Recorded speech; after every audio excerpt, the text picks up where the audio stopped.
guys, bersama Bang Boy. Banjir dukungan terus mengalir ke Nick Mir pasca persidangan kemarin. Banyak orang yang akhirnya memang akan terperangah sebab ini semua tentang mafia skincare. Ya, tentang mafia skincare dan jebakan dari sang mafia skincare. Kita bahas langsung ke dia resenya. Oke, ada pesan buat Nick Mir ya, buat Nikita Mirzani, sehat selalu ya cantik. Semoga secepatnya bebas. Buat JPU terserah, ke laut aja sana. Dan ini balasan Nick Mir atas semua pesan cinta yang ditujukan kepada Nick Mir guys ya. Niki kata-kata dong buat fansnya, soalnya banyak pendukung banget yang dari TikTok. Terima kasih untuk para fans aku dan mendoakan, udah kasih support. Terima kasih banyak. Oke, kita akan bahas satu persatu guys ya. Soalnya ini banyak banget yang bisa dibahas kemarin. Bang Boy pengen bahas yaitu saat Nick Mir mempertanyakan kepada semua saksi di hadapan JPU. Tapi itu video terpisah, nanti Bang Boy akan up ya. Tapi kita bahas dulu yang ini. Sidang Nikita Mirzani memasuki babak baru, yaitu saksinya dari pihak Niki. Gimana jantung aman Dokter Reza? Sejauh ini terpantau sedang menguliti produk Dokter Reza. Produknya nggak punya BPOM, banyak jarum suntiknya, dan tidak ada izin edarnya. Oh my god. Sudah lebih dari 7 bulan Nikita mendekam di penjara karena kasus nggak jelas ini. Mari kita kawal kasus ini. Kalau hukum nggak adil, kita protes yang keras. Ingat hakim, makin serem kan hakim. Makin serem kan Pak Hakim. Tolong bekerja dengan bagus ya Pak ya, sesuai dengan kebenaran yang ada di persidangan. Ya, oke Pak Hakim. Karena takutnya emak-emak yang kayak gini akan bereaksi nanti. Oke, kita bahas nih guys. Boleh diceritakan siapa yang menghubungi terlebih dahulu supaya kita bisa bertemu saya yang minta menghubungi. Boleh saya lihat kalau kita menghubungi pada lebih dari pasti saya buat jadi DMS ada telepon saya DMS ada menggunakan akun yang sama dari saya sendiri boleh saya lihat nanti. Mohon maaf yang mulia, saya tertekan.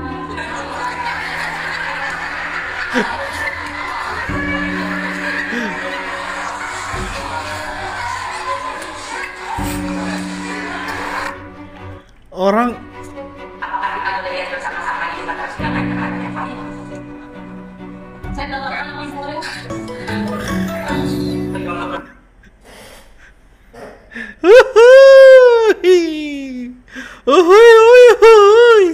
Sebab mau siapapun yang nge-DM duluan ya, ada orang yang merasa bahwasannya korban dari produk RG. Perihal siapa yang DM duluan itu gak penting. Makanya mantep banget ketika saksi bilang saya tertekan. Supaya apa? Supaya apa yang dilakukan oleh jaksa kepada Nick Mir lewat saksi-saksi yang abal-abal itu, mereka juga merasakan yang sama. 2 kali tertekan di satu pertanyaan. Mantap Black Mamba, mantap. Nah, ini guys, kita ingatkan ya, terdakwa penuntut umum ya. video ini yang menghebohkan ya. Bang Boy langsung cepet-cepet bahas waktu itu. Oke, atas video ini seperti apa sih respon masyarakat? Nah, kita akan saksikan guys respon masyarakat terhadap Nick Mir marah-marah ke JPU. Coba teman-teman perhatikan video yang ada di atas ini nih. Ini adalah momen ketika Nikita Mirzani emosinya tidak bisa dibendung. Coba kita dengarkan sama-sama. Kita ingatkan ya, terdakwa penuntut umum ya.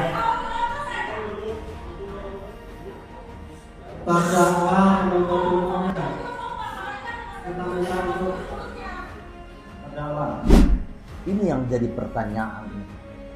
Kenapa sih ya JPU selalu memancing emosi NM? Nah, itu ya, itu juga. Kenapa harus? Oh my god. Saya berharap ya. Saya pengen berharap guys, hadirnya Prof Otto di bagian pemerintahan Pak Prabowo itu bisa mengubah tata cara, yaitu persidangan, ya, bisa mengubah. Tugasnya jaksa bisa berubah, tugasnya hakim juga bisa berubah, gitu loh. Jadi bukan ada suatu tindak pidana, langsung tugas jaksa adalah bagaimana menghukum terpidana seberat-beratnya. Itu keliru. Jaksa harusnya membantu pengacara terdakwa menampilkan bukti seterang-terangnya. Kebenaran itu harus muncul lewat sebuah kasus apapun. Itu poinnya, supaya hakim itu memeriksa tidak dengan keraguan, memutuskan tidak dengan keraguan. Di sidang kali ini Nikita Mirzani terpancing amarahnya terhadap oknum JPU ini. Betul. Tetapi guys ya, kalau aku memandang ya guys, Apa kalau itu? Nikita Mirzani terpancing emosinya marah dengan oknum jaksa yang satu ini guys, itu wajar karena dia seorang terdakwa ya kan guys kan. Tapi kalau JPUI satu ini guys, disuruh diem sama hakim, tetap nyerocos mulutnya. Ini kan aneh ya kan guys. Dia mewakili hukum juga loh guys. Tapi kok tingkah lakunya nggak ada kayak punya attitude gitu guys. Disuruh diem tetap nyerocos gitu, bikin malu. Oknum jaksa seperti ini kok disuruh duduk di situ. Ya ampun, bikin malu. Lembaga Anda aja ya kan. Luar biasa Anda. Anda menjalankan tugas tapi ya berattitude. Kalau disuruh diam itu diam. Kau kan seorang hukum juga di situ, mewakili hukum dari kepemerintahan, dari si penuntut umum. Tapi kok mulutmu kayak misgosip juga, melebihi pun dari itu ya kan. Tapi kalau kita to be fair ya, fairnya kita Nikmir sama JPU juga sama-sama saling serang kan. Tapi bukan itu poinnya mau Bang Boy angkat. Poinnya adalah alasan JPU nggak mau ada orang bersaksi mengenai produk RG. Itu yang jadi Bang Boy itu kayak lah kok lo yang takut, ada apa ini? Itu kan bukan produk lu, itu produk orang yang perkaranya bukan lu bela yang membela si RG itu ya pengacara RG. Jaksa tuh penegak hukum, ya, bagian dari penegakan hukum bersama polisi dan juga nanti hakim. Aneh aja kalau jaksa malah nggak mau suatu produk yang memang bermasalah di-up ke publik. Ya, takutnya Bang Boy memang betul ada transaksi di belakang itu kan, entah by WA atau by surat. By surat ya. Sidang Nikita Mirzani kemarin hari Kamis dengan cantiknya menggunakan dress yang simple tapi terlihat elegan dan mewah. Ada dua yang menarik perhatian kita adalah penasihat hukum, di mana ada dua penasihat hukum yang cantik-cantik dan sungguh sangat jeli melihat apa yang terjadi, di mana kemarin itu juga ditunjukkan ada saksi-saksi, dihadirkan saksi-saksi yang menjadi korban dari produk RG melalui live-nya, hingga membeli melalui live-nya, dan sedikit luar biasa menjatuhkan mental dari Miss Hong ya. Dimana di situ ada produk saksi membeli produk ini untuk anti pelakor gitu. Jadi sedikit terkena mental mungkin ya. Jadi kita lihat dari persidangan setelah saksi ini muncul sampai sore di persidangan Mail kalau nggak salah ya, Mr. Hong dengan wajahnya yang tidak nyaman. Ini salah satu saya kira adalah kepintaran Nikita Mirzani dalam adu skill. Nah, kalau ini kan yang diproses kan sebenarnya pemerasan. Nah, kalau pemerasan, saksi-saksi yang dihadirkan ini adalah korban dari skincare. Nah, kalau pemerasan yang diajukan bukan produk dari skincare-nya sebenarnya tidak bisa. Tetapi Pak JPU mungkin lupa BAP yang awal itu sebenarnya adalah tentang produk skincare-nya Dr. RG kan begitu. Yang berubah pasal menjadi 369 atau berapa itu ya. Kemudian berubah menjadi pemerasan TPPU ya kan, pencucian uang ini dan itu kan masih ada tuh di BAP-nya kan, masih nyangkut di sana. Nah ini peluang kecil yang dipakai oleh penasehat hukumnya Nikita Mirzani, keren loh itu. Seandainya itu tidak dilihat peluang itu, mungkin saksi-saksi dari Nikita Mirzani hari kemarin itu tidak bisa dihadirkan. Karena apa? Ya ini bukan masalah mereview produk ataupun tentang produk, bukan, tetapi tentang pemerasan kan begitu. Tapi kita tahu BAP-nya kan berubah-ubah ya, dan kebanyakan dari saksi-saksi yang dihadirkan oleh penggugat ini kan kebanyakan lupa ya. Sejarahnya kan selalu lupa. Bahkan kemarin JPU-nya pun juga lupa kalau itu di BAP itu ada tentang masalah perihal produk. Nah ini sebenarnya kalau kalian ini bisa menarik kesimpulan kemana sih arahnya ini, arahnya ini nanti ke BPOM untuk membuktikan bahwa produk itu memang bermasalah. Nah itu nanti larinya ke BPOM. BPOM itu akan menunjukkan siapa sih yang ini dan itu. Nah ini BPOM juga agak ketir-ketir nih, mungkin ya BPOM pun juga akan ketir-ketir. Dan saya kira untuk minggu depan BPOM ini akan dihadirkan itu, karena ini mempertaruhkan kredibilitas dari aparatur negara, di mana kita itu semua mempercayakan keselamatan dari para konsumen melalui lembaga BPOM. Makanya Nikmir kemarin kan fokusnya kemana? Ke sebuah produk yang juga di dalam itu ada alat jarum.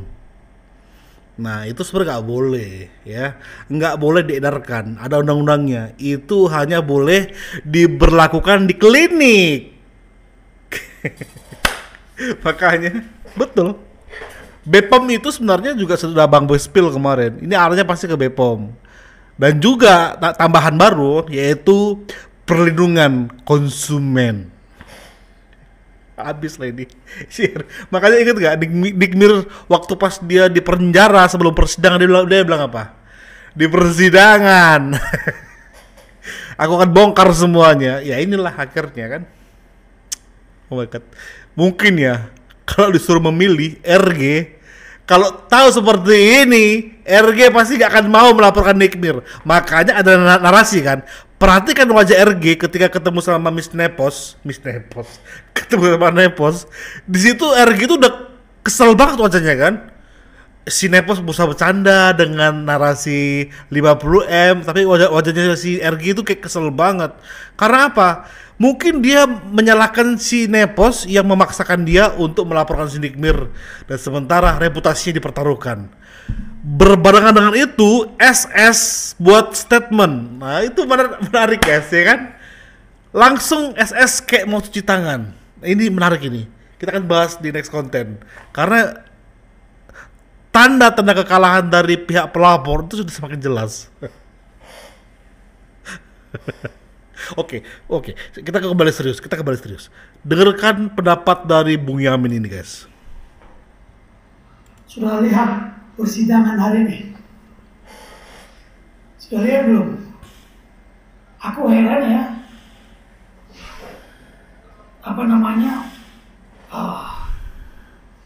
JPU itu singkatannya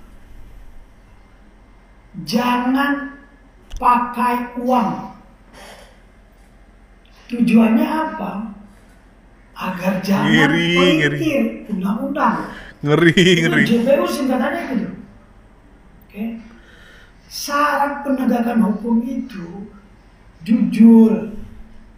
Makanya saya bilang in criminalibus probationes beden esse luca clariores. Kata probationes itu artinya bukti memang. Namun kalau sarjana hukum, khususnya bukan jaksa nih, bukan jaksa, polisi, jaksa, hakim, semua lah, mereka dikuncinya sebenarnya. Ya, aku yakin mereka nggak belajar itu. Kata probationis itu lahir dari dua akar kata, dua. proba dan probus. Proba bukti, probus kejujuran. Ya, biar terang seperti cahaya harus jujur. Aku bingung melihat jaksa di Indonesia ini. Kan? Kadang marah. Kayak tadi lah kita lihat ya. Sibuk. Mereka itu pedagang atau apa sih? JPU itu pedagang. Mereka itu kayak perwakilan ya. Kayak perwakilan pemilik produk. Bisa pula mereka rubah-rubah harga. Itu. Kalau di Amerika atau di negara maju ya, jaksa marah ada ditegur oleh hakim, ditegur hakim. Jaksa nggak konsisten ada ditegur sama hakim. Di Indonesia enggak. Padahal di sana negeri liberal. Di sini negeri bertuan orang ini apa ya? Aku bingung ya. Serius aku jijik. Cobalah. Ya, hakim harusnya tegur dong JPU-nya begitu. Ngaco aja. Biar nggak jelas begitu. Harus jelas lah. Anti hoax. Ya. Hoax itu buat hoax aja mereka itu. Jangan pakai uang atau jangan pelintir undang-undang JPU. Kejam sih ya. Bung Yamin ini kejam sini nih. JPU, jangan pakai uang. JPU, jangan pelintir undang-undang. Kejam sih ah. Kejam sih ini ah. Serem ah. Tapi karena dia pengacara, dia punya imunitas. Dan Bang Boy nggak mau ikut-ikutan. Bang Boy nggak punya imunitas. Tapi thank you buat Bung Yamin mau bersuara perihal itu, ya. Sebab kita memang melihat ini begitu janggal. Tapi kita nggak punya bukti ya, mau bisa apa. Tapi thank you banget buat orang-orang yang sudah speak up. Thank you banget. Guys, makasih buat supportnya. Support terus channel ini karena kayaknya channel ini kedepannya akan fokus membahas Nikmir sampai putusan hakim. Thank you, bye bye.